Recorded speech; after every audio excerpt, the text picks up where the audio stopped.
This week in Jamaica Now, new standards for ABMs. A machine must not be out of cash for more than 3 consecutive hours. A new trial date has been set for the Keith Clarke murder case. A father and his son were among 10 persons killed in road crashes across 4 days this week. The Transport Minister has issued an appeal. And Jamaican World Championships medalist Tiffany James Rose banned for anti-doping rule violation.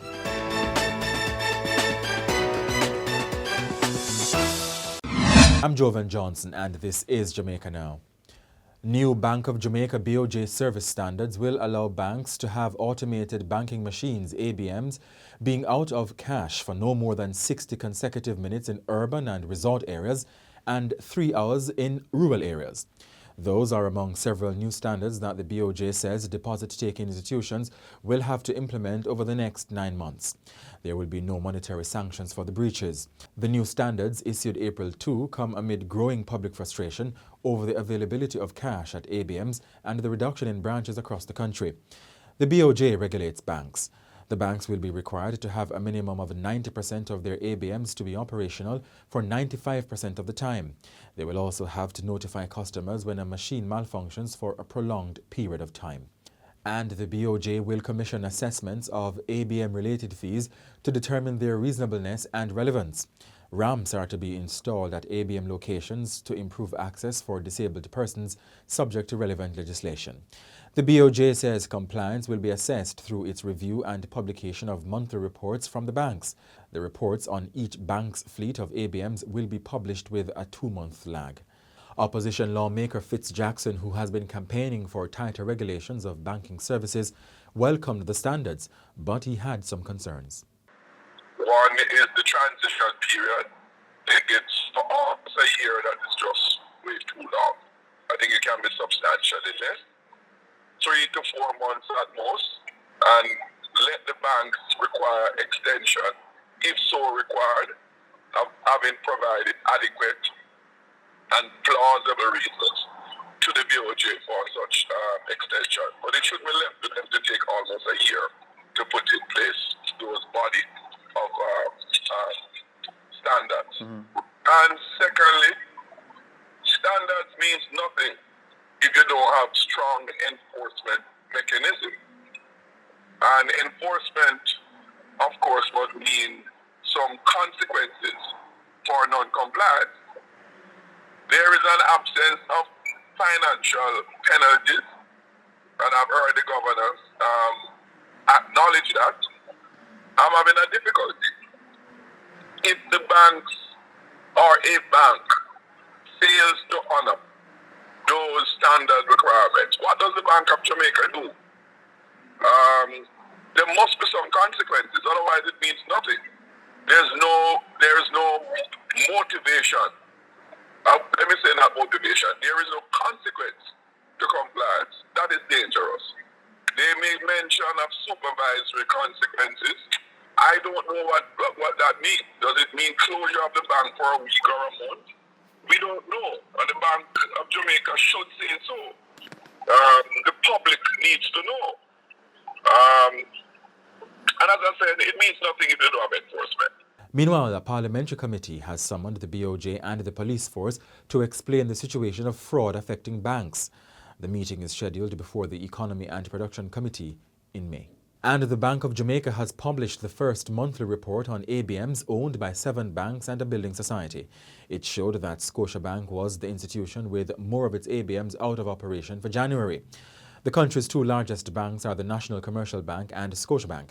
The report shows that Scotiabank had 102 ABMs on record in the Kingston metropolitan area, but only 84 were in operation, compared with NCB, which had 106 machines, with only 1 out of operation for the month.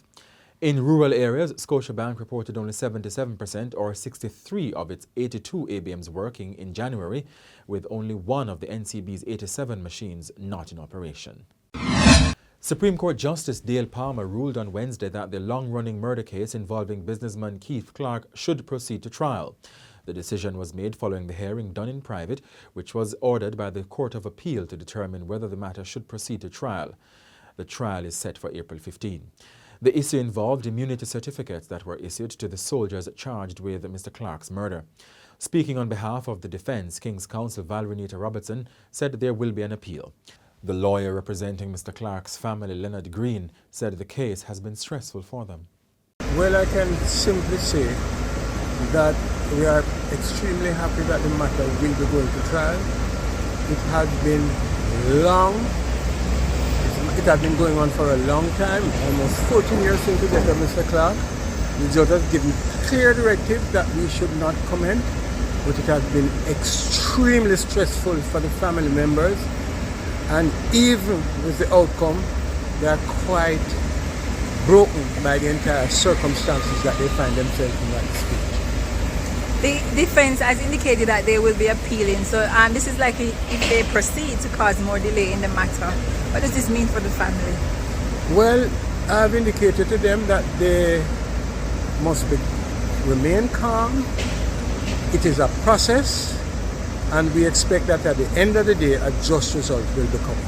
And Director of Public Prosecutions, DPP Paula Llewellyn, has shrugged off news that the defence will be appealing the ruling.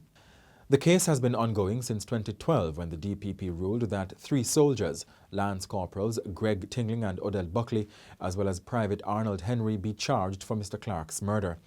The businessman was shot 21 times inside his home located on Kirkland Close in St. Andrew on March 27, 2010 during a police military operation to apprehend then-fugitive drug lord Christopher Dudus Coke. The murder trial was first set to start in 2018, but lawyers for the Jamaica Defence Force surprised prosecutors with immunity certificates that shielded the soldiers from prosecution for their actions during the operation.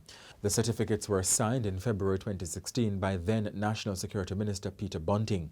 The certificates were challenged in the Constitutional Court, which ruled that they were not valid. The Court of Appeal overturned that decision, but ordered that before a trial of the matter, a judge must determine whether prosecutors can rebut them. Transport Minister Darrell Vaz is appealing to Jamaicans to exercise greater care while traversing the nation's roads amid recent fatal crashes. On Thursday, he said 10 persons were killed in road crashes in the previous 4 days. Mr. Vaz says this is a serious problem which needs collective action from all sectors to address road safety issues and the grave consequences of reckless road use. He also appealed to the police to step up their enforcement on the nation's roads. In one incident, a 53-year-old man and his 6-year-old son died from injuries sustained in a 2-vehicle crash along the Ferry Hill Main Road in Portland on Monday night. They are David Wooler and Jaden from a Zion Hill address. Mr. Wooler's daughter has been hospitalized in stable condition. And 2 men and a woman were killed in a crash on the Duns River Main Road in St. Ann on Wednesday night. The deceased have been identified as 41-year-old Robert Muir, 55-year-old Christopher White and 42-year-old Karine Browning, all of Beacon Hill, Thompson Pen in St. Catherine. The clerk to the Houses of Parliament, Valerie Curtis, is to retire on April 6. Miss Curtis has served at the Parliament for almost 3 decades, becoming clerk in 2021 when her predecessor retired. A statement from Parliament expressed gratitude to her for long and dedicated service. It was noted that she reached the age of retirement in April 2021 and was granted an extension for an additional 2 years to expire upon reaching age 67. The last few weeks of the clerk's tenure were marred by a reprimand from Speaker Juliet Holness, who accused her in March of gross dereliction of duty and bringing Parliament into disrepute over her handling of reports from the Auditor General's Department. Mrs. Holness has been accused of overstepping her authority and blaming the clerk instead of taking responsibility for the handling of the reports. There have been calls for her to apologize and withdraw the reprimand. The opposition PNP is rejecting a government consideration for councillors and members of parliament to play a role in the selection of persons to benefit under the Programme of Advancement through Health and Education, PATH, the cash transfer program for Jamaica's poor. Spokesperson on social transformation, Patricia Duncan Sutherland, says while she agrees that PATH needs improvement, trained persons such as social workers are better equipped to determine who qualifies more than politicians. The Trinidad and Tobago government has said that it will not be providing any military assistance to ensure security in Haiti, where criminal gangs are wreaking havoc. What I can tell you is that Trinidad and Tobago has been in support of actions to treat with the Haiti situation. We have provided financial support as well as human resources to CARICOM's Good Offices efforts, to the Eminent Persons Group, and to the other diplomatic foundation that has been laid in preparation for the multinational force. Jamaica, along with several other countries, have pledged personnel to support Haiti restore order and respond. Jamaica's Tiffany James Rose has been handed a 2-year ban by the Athletics Integrity Unit. The Athletics Integrity Unit is the independent organization that manages all threats to the integrity of the sport of athletics globally. The ban will expire on November 4, 2025. Mrs. James Rose has been adjudged guilty of 3 separate whereabouts violations in the span of 12 months. The 400-meter runner enjoyed a stellar junior career in track and field. She was the pride of Papine High School during her time at the Issa Grace Kennedy Boys and Girls Athletics Championships and capped off her junior career when she won gold in the 400 meters at the 2016 World Under-20 Championships. She was part of the women's senior 4x400 meter teams that won bronze and silver medals at the 2019 and 2022 World Athletics Championships, respectively. And that's it for this edition of Jamaica Now, your weekly review of the big news stories. Send us your comments at onlinefeedback@gleanerjm.com. Follow us on X, formerly Twitter, and Instagram at Jamaica Gleaner, and on Facebook at Gleaner Jamaica. Like this video on our YouTube page, turn on the notification, and subscribe today. I'm Jovan Johnson, and before we go, her family calls it an Easter miracle. We hear the story of Miss McDermott relating how her 5-year-old son was saved by 3 boys in their community. Monday, Tuesday was sports day, so I got him ready and his father and took him and his sisters to school the morning. Throughout the day I heard nothing. In the evening I got a sudden call. What time? Of tragedy. Sometime in the after, I think it's about after 3 going 4 or 5, somewhere there. What happened? I got a phone call. Mother, are you Dominic's mother? I said, yes. There's been an accident. I said, what happened? I can't tell you. I said, what is it?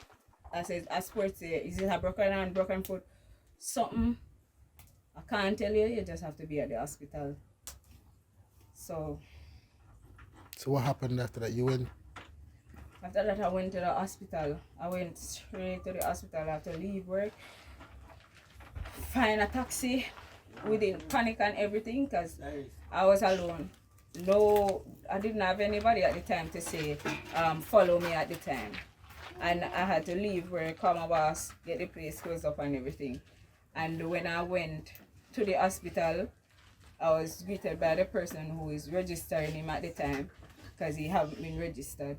Then I saw the principal, the vice principal, another teacher, and my son lying on the bed, half conscious. What were you told at that time? I was told that he was found floating in the fish pan at school, and a few boys at the time. I was told a few boys saved him, and when they took him out, he was unconscious. When I learned of the story, I can tell you, I owe my everything to these boys that saved my son. I owe it to them.